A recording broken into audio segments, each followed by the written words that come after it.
Bonjour Daniel Haïk. Bonjour Eva.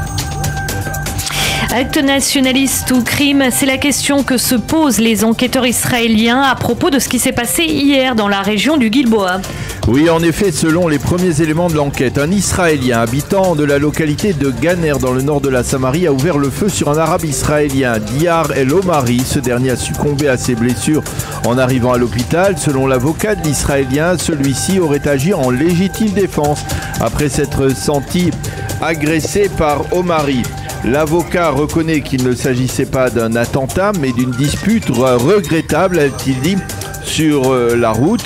L'avocat a expliqué que son client est un citoyen israélien normatif qui vient de terminer une période de réserve dans Tsahal. Mais les députés arabes israéliens parlent de crimes et ont rendu le gouvernement, et en particulier le ministre de la Sécurité nationale Itamar Ben-Gvir, responsable de cette situation.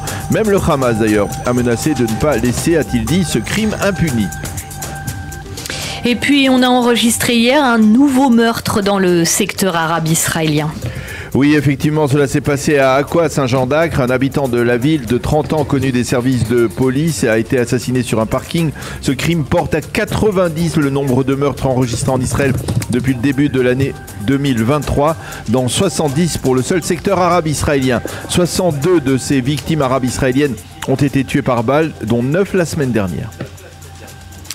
Et les manifestations contre la réforme du système judiciaire, elles, continuent. C'est même la 18e semaine de mobilisation consécutive, Daniel. Oui, des dizaines de milliers de personnes se sont rassemblées hier soir sur le boulevard Kaplan à Tel Aviv et des dizaines de milliers d'autres à travers tout le pays. Avec une nouveauté, les manifestants ne protestaient pas seulement contre la réforme judiciaire, mais également contre la loi visant à dispenser les orthodoxes de service militaire. Il faut rappeler que jeudi soir dernier, les opposants à la réforme avait manifesté à Bnei Brak devant le domicile du grand rabbin Gershold Edelstein, qui est considéré comme la sommité rabbinique la plus élevée dans le monde orthodoxe ashkénaze. Parmi les participants à la manifestation, l'ancien ministre de la Sécurité intérieure Omer Bar-Lev du Parti travailliste, qui est aujourd'hui président du conseil d'administration de la grande boulangerie Angel en Israël. Cela a conduit les orthodoxes, furieux par cette protestation, à boycotter cette boulangerie qui fournit des dizaines de milliers de pains, en particulier pour le public orthodoxe.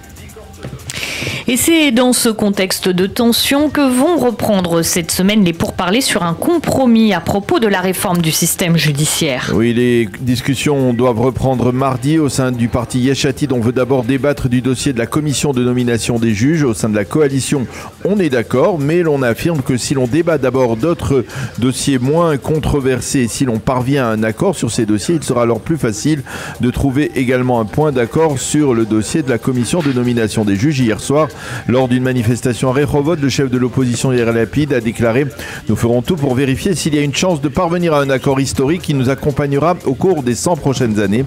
Mais nous ne laisserons pas le gouvernement faire délibérément traîner les pourparlers. » A noter également, Eva, que le président Herzog, qui a participé hier, vous le savez, au couronnement du roi Charles III à Londres, a fait savoir que lors de la conversation qu'il a eue avec le roi, ce dernier s'est intéressé particulièrement au débat autour de la réforme judiciaire. Le président Herzog lui a expliqué que ce débat prouvait qu'Israël était, je cite, une démocratie pétillante. Et puis, au sein des forces de sécurité, on constate que le Hamas relève la tête en Judée-Samarie. En effet, on constate côté israélien que le Hamas, qui jusqu'à présent prenait soin de maintenir une activité plutôt discrète, commence à revendiquer plus ouvertement des actes terroristes, même au sein de l'autorité palestinienne. On remarque que le Hamas déploie une intense activité en vue du développement d'une infrastructure terroriste plus massive en Judée-Samarie. L'hypothèse est que le mouvement terroriste veut déstabiliser la région et profiter d'un effondrement de l'autorité palestinienne. Et autre menace sécuritaire, Daniel, l'infiltration grandissante de citoyens jordaniens en Israël. Oui, on le sait, les relations entre Israël et la Jordanie sont particulièrement tendues, surtout depuis l'arrestation d'un député jordanien au poste frontière du pont d'Allenby, alors qu'il transportait un impressionnant arsenal dans sa voiture, un arsenal à l'intention de terroristes palestiniens.